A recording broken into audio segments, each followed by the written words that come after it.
زندگی یہ نہیں ہے کسی کے لیے، زندگی ہے نبی کی، نبی کے لیے۔ اما بعد فقد قال الله تعالى في القرآن المجيد والفرقان الحميد إن الذين سبقت لهم منا الحسنى أولئك عنها مبعدون. وقال سيدنا رسول الله صلى الله تعالى عليه وسلم إذا ظهرت الفتن وسب أصحابي فعلى العالم أن يظهر علمه ومن لم يفعل فعليه لعنة الله والملائكة والناس أجمعين. صدق الله العظيم وصدق رسوله النبي الأمين المكين الكريم ونحن على ذلك لمن الشاهدين والشاكرين والحمد لله رب العالمين.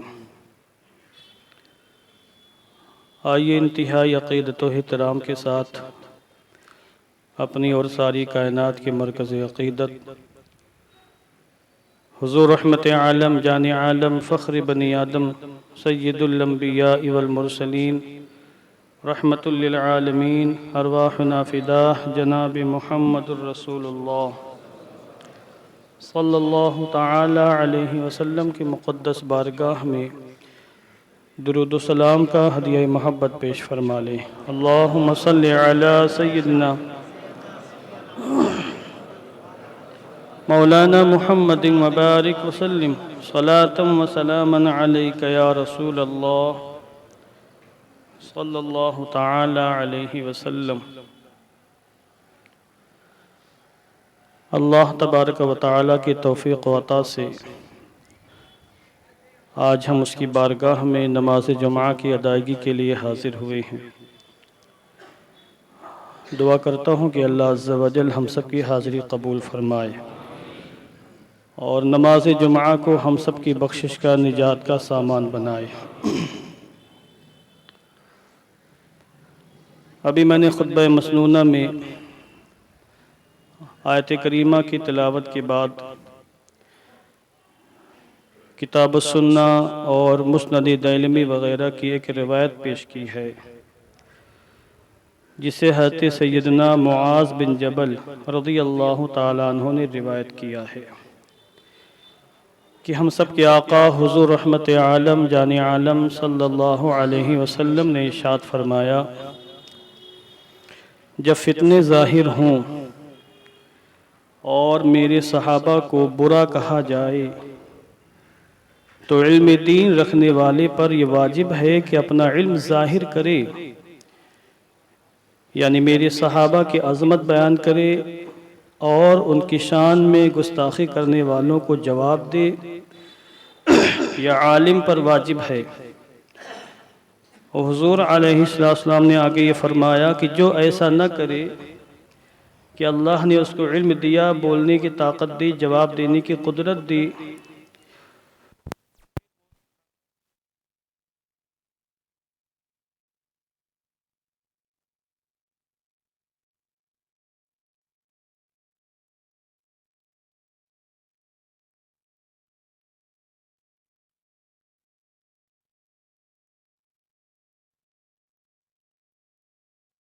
تو بھی چلی جائے گی. تو میں نے کتاب السنہ کی روایت پیش کی ہے جس میں حضور علیہ السلام نے اپنے وارثوں کو اور اپنی امت کی علماء کو ذمہ داری دی ہے کہ وہ حالات کا مقابلہ کریں، رونما ہونے والے فتنوں کا جواب دیں. اب میں اصل موضوع پر آتا ہوں. ابھی چند دن پیشتر مارحہ مقدسہ میں عرس سید العلماء منایا گیا، بڑے دھوم دھام کے ساتھ منایا گیا، اور اسی عرس سید العلماء میں ایک اعلامیہ ظاہر کیا گیا، یعنی ایک اعلان ہوا. اس اعلان میں موجودہ سجادہ نشین صاحب نے بہت بڑی خیانت سے کام لیا ہے اور مسلک اہل سنت والجماعت کے منہج سے، طریقے سے ہٹ کر کچھ باتیں کہی ہیں جن سی بنیاد پر عوام و خواص اہل سنت کے اندر بے چینی ہے اور علماء مسلسل جوابات دے رہے ہیں۔ ہماری ذمہ داری بنتی ہے کہ ہم بھی جواب دیں۔ اس وقت میں بہت غصے میں ہوں، مگر میں نے اپنا غصہ کنٹرول کیا ہے اور میں شائستہ انداز میں، مہذب انداز میں چند باتیں آپ حضرات کے روبرو پیش کرنا چاہتا ہوں۔ بہت سے معاملات میں سمجھوتا ہو سکتا ہے، مگر عقائد میں کبھی کوئی سمجھوتا کسی سے نہیں ہو سکتا، چاہے کوئی ہو، کسی بھی خانقاہ کا ہو، کسی بھی در سے وابستہ ہو۔ اگر وہ شبخو مارے گا ہمارے عقائد پر، ہمارے مسلک پر، ہمارے مذہب پر، ہمارے طریقے پر، تو پھر اس کو جواب دیا جائے گا۔ اس کے اندر بہت سی باتیں ہیں جن سے ہمیں بھی اختلاف ہے، بلکہ ہم کون ہوتے اختلاف کرنے والے؟ ہمارے علماء مشائخ کا اختلاف ہے، بلکہ اگر یہ صحابہ کرام کا زمانہ ہوتا تو صحابہ کرام کو بھی اس سے شدید ترین اختلاف ہوتا، اور جنہوں نے اس اعلان کو نشر کیا، شائع کیا، پھیلایا، انہوں نے خود اپنے اسلاف کرام کے مسلک سے بغاوت کی ہے، اپنے خاندان کے مشائخ سے باقاعدہ بغاوت کی ہے، اور اپنے خاندان کے مسلک سے ہٹ کر انہوں نے دوسری باتیں کی ہیں۔ اس کے اندر بہت سے باتیں کہنے کی ہیں، اگر اس کا پورا آپریشن کیا جائے تو گھنٹوں درکار ہوں گے۔ یہاں اتنی گنجائش تو نہیں ہے کہ میں ان تمام تفصیلات کو آپ حضرات کے روبرو رکھوں، البتہ اس کے اندر جو موٹی موٹی باتیں، اہم ترین باتیں، جس کو لے کر ان کے ماننے والے انتہائی خوش ہیں، خرم ہیں، اور ایک دوسرے کو بدھائیاں دے رہے ہیں گویا کہ آسمان سے کوئی کتاب نازل ہوئی ہے۔ پیر صاحب نے کہہ دی تو گویا کہ وحی الہی نازل ہو گئی، معاذ اللہ جبریل امین تشریف لے آئے۔ اس طرح خوشیاں منائی جا رہی ہیں اور باقاعدہ بدھائیاں دی جا رہی ہیں کہ یہ جو اعلان ہوا بڑا زبردست ہوا، اور اس اعلان کی بنیاد پر بڑا انقلاب آئے گا۔ انقلاب کیا آئے گا؟ فتنے پیدا ہوں گے، مزید اتنے فتنے پیدا ہو چکے ہیں، اور اس نئے اعلان سے مزید فتنے رونما ہوں گے۔ اس کے اندر جو باتیں قابل گرفت ہیں، ان میں سے دو چند باتیں میں آپ حضرات کے روبرو رکھتا ہوں۔ اس کے اندر ایک بات یہ کہی گئی کہ فضیلت خلافت کی بنیاد ترتیب خلافت پر ہے۔ نہیں سمجھے آپ؟ میں بھی آپ کو سمجھاتا ہوں۔ یہ وہ بات ہے جو انتہائی خطرناک بات ہے۔ وہ اس میں بات کہی گئی کہ چونکہ صدیق اکبر پہلے خلیفہ ہیں، لہذا سب سے اونچا مقام ان کا ہے۔ چونکہ پہلے خلیفہ ہیں، یعنی ان کی فضیلت پہلے خلیفہ ہونے کی بنیاد پر ہے۔ اس کے بعد چونکہ مسلمانوں نے دوسرا خلیفہ عمر فاروق اعظم کو منتخب کیا، لہذا وہ ان کے بعد دوسرے مقام پر ہو گئے۔ ان کے بعد چونکہ مسلمانوں نے حضرت عثمان غنی کو خلیفہ بنایا، لہذا وہ تیسرے مقام پر، ان کا تیسرا مقام ہو گیا۔ اس کے بعد علی شیر خدا مولا کائنات کو خلیفہ بنایا گیا، لہذا وہ چوتھے مقام پر ہوئے۔ یعنی خلافت جیسے جیسے ملتی گئی ویسے ویسے فضیلت بھی ملتی گئی۔ اور یہ جو بات کہی گئی ہے، یہ مسلک اہل سنت والجماعت کے عقیدے کے خلاف ہے۔ بات یوں نہیں ہے کہ صدیق اکبر پہلے خلیفہ بنے تب آپ کو فضیلت ملی، بلکہ بات یہ ہے کہ آپ تمام صحابہ میں اللہ کے نزدیک سب سے افضل تھے، اس لیے آپ کو خلیفہ بنایا گیا۔ دونوں میں فرق ہے زمین و آسمان کا۔ صدیق اکبر خلیفہ اول ہونے کی بنیاد پر نبیوں کے بعد، رسولوں کے بعد سب سے اونچے مقام پر نہیں ہے۔ آپ اللہ رسول کے نزدیک، تمام مسلمانوں کے نزدیک نبیوں اور رسولوں کے بعد سب سے افضل تھے، اس لیے مسلمانوں نے آپ کو اپنا خلیفہ منتخب فرمایا، اور ویسے حالات بنے۔ یہ مسئلہ ہر کتاب کے اندر موجود ہے۔ بہرحال پھر آگے چل کے کہا گیا کہ یہ تو عوام اہل سنت کا، عام اہل سنت کا، یعنی اکثر اہل سنت کا موقف ہے۔ اور پھر صاحب سجادہ صاحب نے، سید سبطین حیدر صاحب نے یہ کہا کہ ہم اپنے جد اعلیٰ حضرت سیدنا امام زید شہید کے مسلک پر ہیں۔ ان کا مسلک تھا کہ وہ حضرت علی کو شیخین کریمین سے افضل جانتے تھے، لہذا ہمارا موقف بھی وہی ہے۔ اگرچہ تمام اہل سنت نے حضرت صدیق اکبر کو اور ان کے بعد حضرت عمر فاروق اعظم کو افضل جانا ہے، مگر ہم اپنے جد اعلیٰ، اپنے دادا جان حضرت سیدنا امام زید شہید کے مسلک پر ہیں، اور ان کا مسلک یہ تھا کہ حضرت علی مولا کائنات ان تینوں صحابہ سے افضل ہیں، حضرت صدیق اکبر سے بھی، حضرت عمر فاروق اعظم سے بھی، حضرت عثمان غنی سے بھی، اگرچہ پہلے خلیفہ ابو بکر ہیں، دوسرے خلیفہ عمر ہیں، تیسرے خلیفہ عثمان ہیں، مگر سب سے افضل مقام حضرت علی شیر خدا مولا کائنات کا ہے، اور اس کو منسوب کیا حضرت امام زید کی جانب۔ اور امام زید کون ہیں؟ حضرت امام زین العابدین کے بیٹے ہیں، حضرت سیدنا امام حسین کے پوتے ہیں، امام جعفر صادق کے چچا جان ہیں، جن کو ہشام بن عبد الملک کے زمانے میں انتہائی بے دردی کے ساتھ شہید کر دیا گیا تھا۔ حالانکہ بات ایسی نہیں ہے، امام زید رضی اللہ تعالیٰ عنہ کا یہ موقف ہی نہیں تھا، بلکہ خود سادات مارحرہ کے جد اعلیٰ سید السادات حضرت سیدنا سرکار میر عبد الواحد بالگرامی رحمت اللہ تعالی علیہ نے سبع سنابل شریف میں پہلے سنبلہ میں اس کی پوری وضاحت فرمائی ہے۔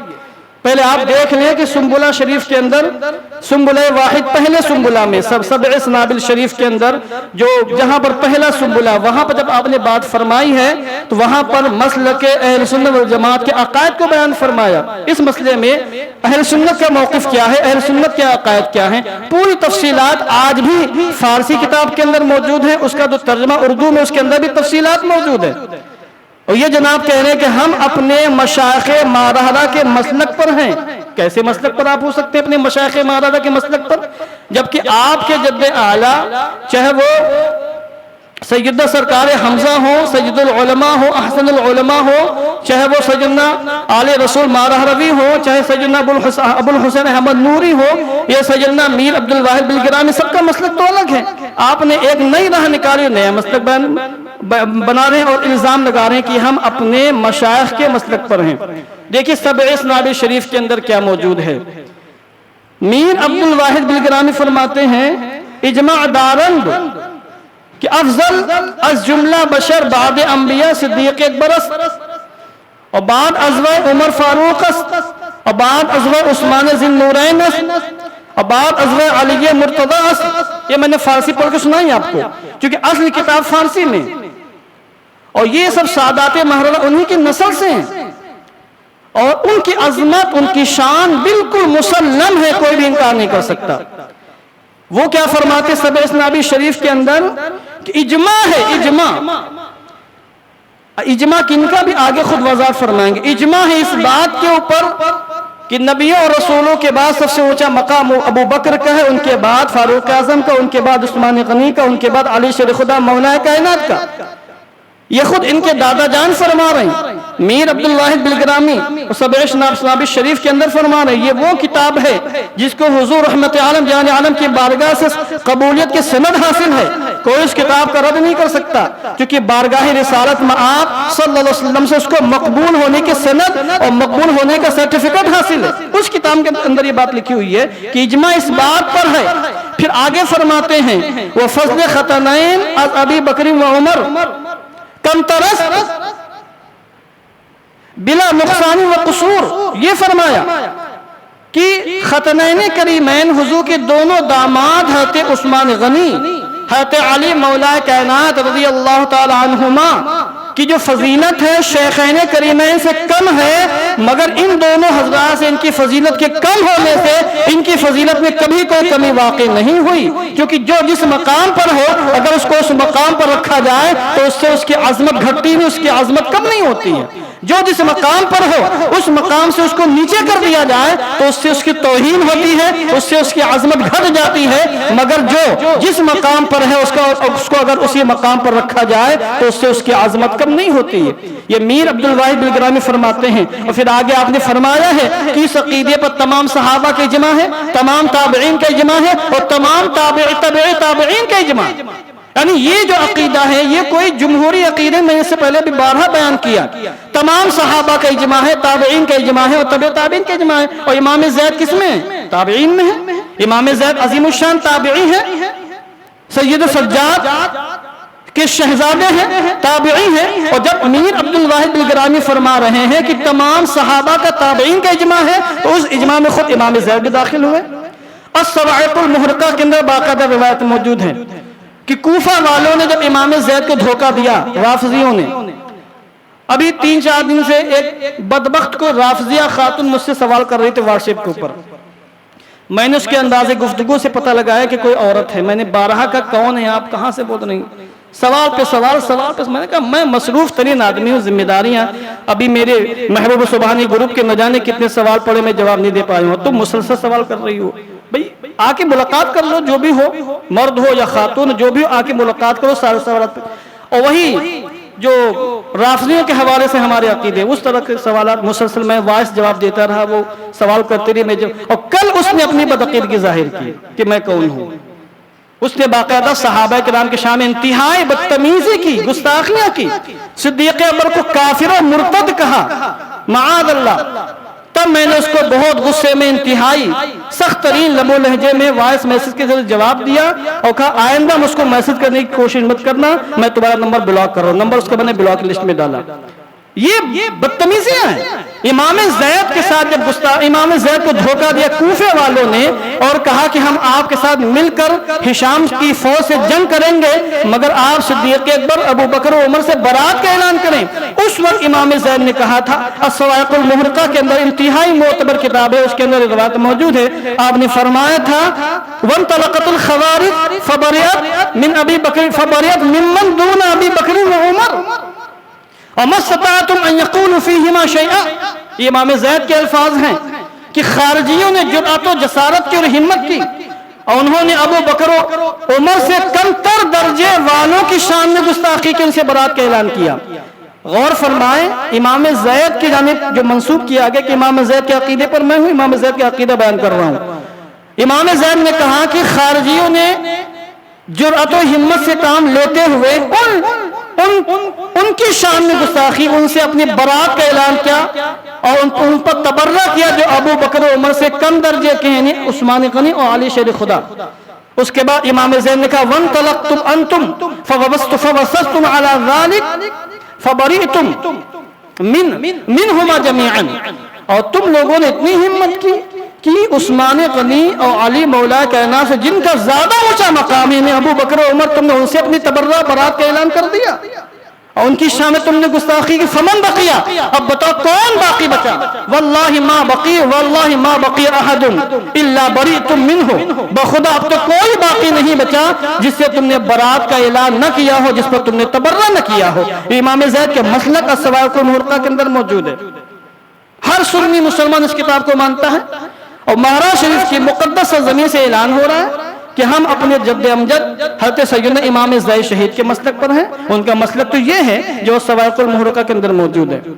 میں آپ سے گزارش کرتا ہوں کہ آپ دکھائیں کہاں امام زید کا مسئلہ لکھا ہوا ہے کہ انہوں نے حضرت علی کو تمام صحابہ سے حتیٰ کہ صدیق اکبر سے بھی افضل کہا ہو اور عمر فاروق اعظم سے بھی افضل کہا ہو. آپ دکھائیں ہمیں کہاں امام زید کا مسئلہ لکھا ہوا ہے. میں تو حوالہ پیش کیا ہے اور آپ اس حوالے کا رد نہیں کر سکتے, میں نے عربی عبارت پیش کر کے دکھا دی ہے. اور پھر میر عبد الواحد بالگرامی علیہ الرحمہ نے اسی مقام پر آگے مزید کیا فرمایا کہ کوئی ولی کبھی کسی نبی کے مقام تک نہیں پہنچ سکتا, یہ بات کہی انہوں نے. پھر آگے فرماتے ہیں کہ تمام اولیاء میں سب سے اونچا مقام سیدنا صدیق اکبر کا ہے, اس کے بعد عمر فاروق اعظم کا ہے, اس کے بعد عثمان غنی کا ہے, اس کے بعد علی شیر خدا مولا کائنات کا ہے. کیا ان کو اپنے جد امجد سے محبت نہیں تھی؟ کیا وہ امام حسین, امام زین العابدین, امام زید سے, امام محمد باقر, امام جعفر صادق سے محبت نہیں کرتے تھے کہ آج آپ محبت کے نشے میں اتنا مست ہیں کہ اتنا آگے نکل چکے ہیں؟ رفیق ملت دامہ ظلہ نے اس کے فوراً بعد جواب دیا اور یہ فرمایا حضور رفیق ملت نے کہ عقیدت میں اتنے آگے نہ بڑھ جاؤ کہ آپ کا عقیدہ خراب ہو جائے. محبت اسی حد تک مقبول ہوتی ہے جب تک اس میں غلو نہ ہو. بہرحال میں عرض کر رہا تھا کہ اس عبارت کے بعد میر عبد الواحد بالگرامی رحمت اللہ علیہ نے یہ بھی فرمایا کہ یہ ترتیب بیان فرمائی. اس کے بعد فرمایا کہ جو شخص حضرت علی کی خلافت کو نہ مانے وہ خارجی و ناصبی ہے, اور جو شخص حضرت علی کو صدیق اکبر سے افضل کہے وہ انسان رافضی ہے. یہ کون ہے؟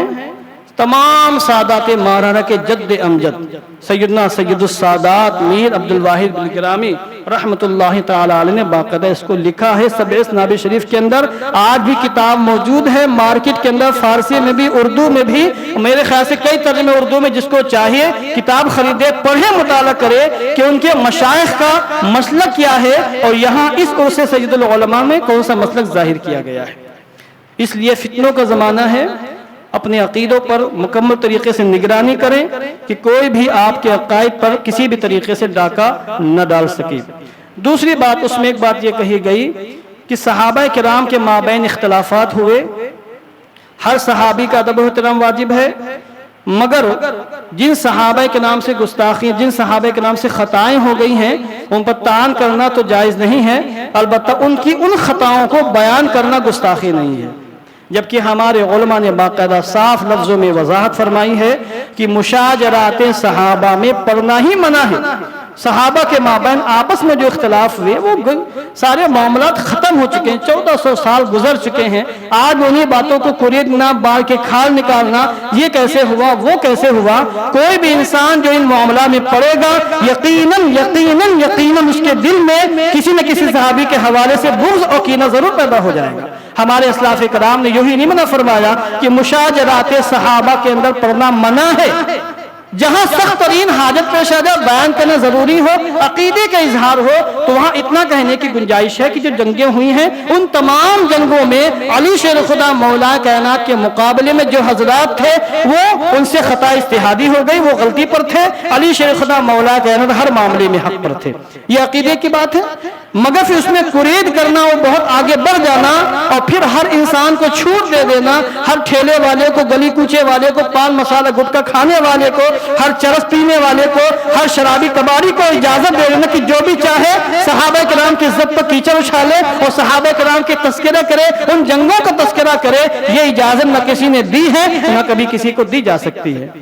پھر تعجب کی بات یہ ہے کہ وہاں اعلان میں، اس اعلامیے میں یہ تو کہا گیا کہ ہر صحابی کا ادب و احترام واجب ہے، اور خود اسی محفل میں، اسی عرس میں، ان کے موجودگی میں، ان کے سامنے نوشاد نامی چشتی پروفیسر ڈاکٹر نے، جو انتہائی بدبخت انسان ہے، نوشاد چشتی علی گڑھ کا، اور جس نے بارہا امام سنت مجدد دین و ملت الشاہ علامہ احمد رضا خان رضی اللہ تعالیٰ عنہ کی شان میں بدترین گستاخی کی ہے. ان کو یہودی تک کہا ہے، ان کو فتنہ پرور تک کہا ہے. اس بدتمیز گستاخ مردود انسان نے ان کی موجودگی میں باقاعدہ امیر معاویہ کی شان میں گستاخی کی. خاموش بیٹھے رہے. وہاں کے دوسرے استاد نے گستاخی کی اور بھونڈے انداز میں صحابہ رسول کا ذکر کیا. خاموش بیٹھے رہے. اعلان یہ کیا گیا کہ کسی صحابی کی شان میں گستاخی نہیں کی جائے گی، سب کا ادب و احترام محفوظ رکھا جائے گا. اور اسی محفل میں، اسی نشست میں باقاعدہ اسی اعلان کے پرخچے اڑائے گئے ہیں. تو اس طرح کی بہت سی باتیں اس کے اندر ہیں جو ہمارے منہج کے خلاف ہیں. ہم نے انتہائی ادب و احترام کے ساتھ ان تمام باتوں کو بیان کیا ہے، اور انشاءاللہ کوئی موقع ملا تو مکمل طریقے پر اس کا رد کیا جائے گا، ان کی تفصیلات کو بیان کیا جائے گا. ہم ان لوگوں میں سے نہیں ہیں کہ نظروں کے سامنے اور معلومات کے حد تک ہم لوگوں کے سامنے ساری باتیں کی جائیں، خاموش بیٹھے رہیں اور لپا پوتی کریں، چاپلوسی کریں. جو بھی غلط بیانی سے کام لے گا، ہمارے عقائد پر ڈاکہ ڈالنے کی کوشش کرے گا، ہم کھل کر رد کریں گے، کھل کر جواب دیں گے. حالانکہ ہم نے بہت مہذب طریقہ اختیار کیا ہے. ہم نے کسی کو صرف نوشاد چشتی کو مردود کہا چونکہ مردود ہے، باقی ہم نے کسی کو کچھ نہیں کہا. وہاں تو ہمارے امام کی شان میں، امام تو بہت بات کی چیز ہیں، صحابہ کرام کی شان میں باقاعدہ گستاخیاں ہو رہی ہیں. حضرت امیر معاویہ بالخصوص، حضرت مغیرہ بن شعبہ بالخصوص، حضرت ابو سفیان ہندا کی شان میں تو خود بارہا خود نوشاد چشتی نے گستاخی کی ہے. حالانکہ وہ اس لائق نہیں کہ میں مسجد میں خانہ خدا میں اس بدبخت کا نام اپنی زبان سے لوں، مگر مجھے پورا یقین ہے کہ در پردہ وہ رافضی ہے، خود کو سنی ظاہر کرتا ہے. اس طرح کے لوگوں کی وہاں حوصلہ افزائی کی جاتی ہے. ایسے لوگوں کو وہاں خلافتیں تقسیم کی جا رہی ہیں جو باقاعدہ مسلک کے باغی ہیں، جو عقائد پر شب خوں مار رہے ہیں. اللہ عز و جل ہم سب کی حفاظت فرمائے، ہم سب کے ایمان کے اعمال کے عقائد کی حفاظت فرمائے.